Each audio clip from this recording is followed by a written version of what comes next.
welcome to your first lesson in Math 7, and we're going to be talking about patterns and relations for this unit. This is the first lesson, and we're just going to do a brief overview over what you can expect to learn throughout this unit. So what you will learn to use patterns to explore divisibility rules. We'll be talking about that today. We're going to translate between patterns and equivalent linear relations, evaluate algebraic expressions by substitution, represent linear relations in tables and graphs, and then solve simple equations and verify the solutions. All of that will make more sense as we progress throughout this unit, but that's essentially what we're going to be doing in Unit 1. So why is it important that we learn these things? Divisibility rules help us find the factors of a number, and the divisibility rules, what we're going to learn this year, go up to 11. So obviously there's going to be factors of a number that go beyond 11. But this gives you a good start on your factor tree, and so that you can fill in the missing ones in the middle. When we do graphs, they provide us information and are a useful problem-solving tool. You could very easily extend a graph to find more values to numbers without actually doing the equation. And we're going to find efficient ways to represent patterns, and that can help us describe and solve problems as well. So, patterns and division. Recall from previous years that the number being divided is called the dividend, and the number we're dividing by is the divisor. The quotient then is the number that's represented by the result of the division. So 4 divided by 2 is 2. So 4 is the dividend, 2 is the divisor, and quotient is also 2. So in order for a number to be divisible by another number, the quotient must always be a whole number. If it ends in a decimal, then it is not divisible. Dividing by 1 does not change the value of a number. So if you do 10 divided by 1, your answer is still 10. The overall value, the quotient of the number, is not going to change the value of the number. And dividing by 0 is meaningless. You can't divide by 0, so we say that it is undefined. So 0 divided by 5 is still 0. Okay, but 5 divided by 0 is undefined because you cannot divide something into 0 groups. Okay? So if you try to divide by 0 on a calculator, you'll get an error message. So if you've got a calculator with you, try that. Try 5 divided by 0 and see what you get. Okay, it's not going to give you a 0. It's going to say error.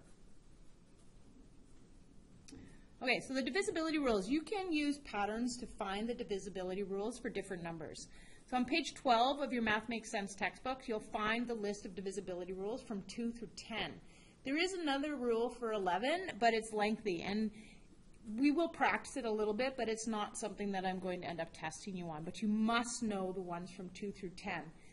So if you take a look, we know that if any number is divisible by 2, if it is an even number, so 2, 4, 6, 8, 10, 12, are all going to be divisible by 2. To be divisible by 3, the sum of the digits have to be divisible by 3. So 15, for example. So you take the 1 and the 5, add them together, you get 6. 6 is divisible by 3, therefore 15 is divisible by 3. 29, 2 plus 9 is 11. 11 is not divisible by 3. Therefore, 29 is also not divisible by 3. To be divisible by 4, the number that is being represented by the last 2 digits has to be divisible by 4. So if you only have a 2-digit number, then you may need a calculator to help you figure it out, or you may have to do long division in order to figure it out.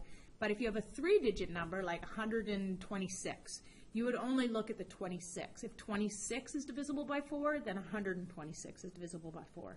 In this case, 26 is not divisible by 4. Therefore, 126 is not divisible by 4. 5 is another one that everyone should know. If your number ends in a 0 or a 5, then it is divisible by 5. 6 is if the number is divisible by both 2 and 3. So remembering that it has to be an even number then to be divisible by 2, and the sum of the digits have to be divisible by 3. And both of those things have to occur in order to be divisible by 6. 7, there's a rule for 7, but it's very, very time consuming to do, and you could probably actually do the long division long before the rule and the testing procedure for 7 would actually work.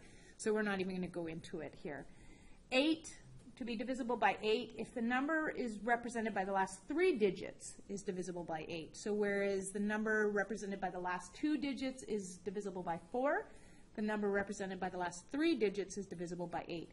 Therefore, if it doesn't have 3 digits, you're just going to have to figure it out in longhand. 9 is exactly the same as 3. So if the sum of the digits is divisible by 9, which is the exact same as 3, except for, obviously, it has to be divisible by 3. So to be divisible by 3, sum of the digits has to be divisible by 3. To be divisible by 9, the sum of the digits has to be divisible by 9. Because 9 is divisible by 3, anything that's divisible by 9 and above is also going to be divisible by 3. 10 is another one. If the 1's digit ends in a 0, then it's going to be divisible by 10. Okay, and here's the 11. It's pretty straightforward. It takes a little bit longer. So you take your number and you add the digits in the odd position, and then add the digits in the even position, and then find the difference between the two answers.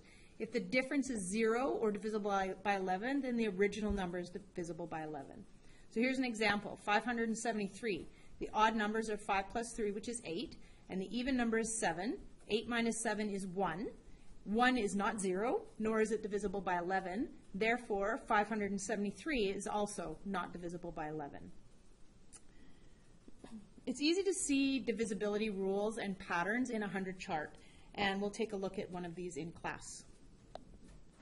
Okay, Venn diagrams, we can also use Venn diagrams to display the results of numbers that may or may not be divisible by multiple numbers. So for example, we have this list of numbers over here, and we want to determine which ones are divisible by 3, which ones are divisible by 5, and which ones are divisible by both. We know that 5 is divisible by 5, so that goes on this side. We know that 9 is divisible by 3, but not 5, so it goes on this side. 15 ends in a 5, so divisible by 5. Add the 5 and the 1 together, you get 6, so also divisible by 3, so 15 would go here in the middle. 18 is not divisible by 5, but it is 8 plus 1 is 9, divisible by 3, so it goes over here. 24, not divisible by 5, but 4 plus 2 is 6, so it is divisible by 3, so it goes in here. 25 ends in a 5, so it's divisible by 5. 5 plus 2 is 7. So that is not divisible by 3, so it only goes on the 5 side. 33, 3 plus 3 is 6, so that is divisible by 3, but not 5, so it goes there. 55, 5 plus 5 is 10, so not divisible by 3, but divisible by 5, so it goes there. 165 ends in a 5, so divisible by 5. And 5 and 6 is 11, and 1 is 12, so also divisible by 3. So that one's going to go in the center. 182, not ending in a 0 or 5, so not divisible by 5. 8 and 2 is 10, and 1 is 11, so it's not divisible by 3 either. So what you do with numbers that are divisible by neither is you put them on the outside of your Venn diagram. So that's the end of lesson 1. We're going to be doing some work on the history of math and do some work on the divisibility rules. So we'll see you in class.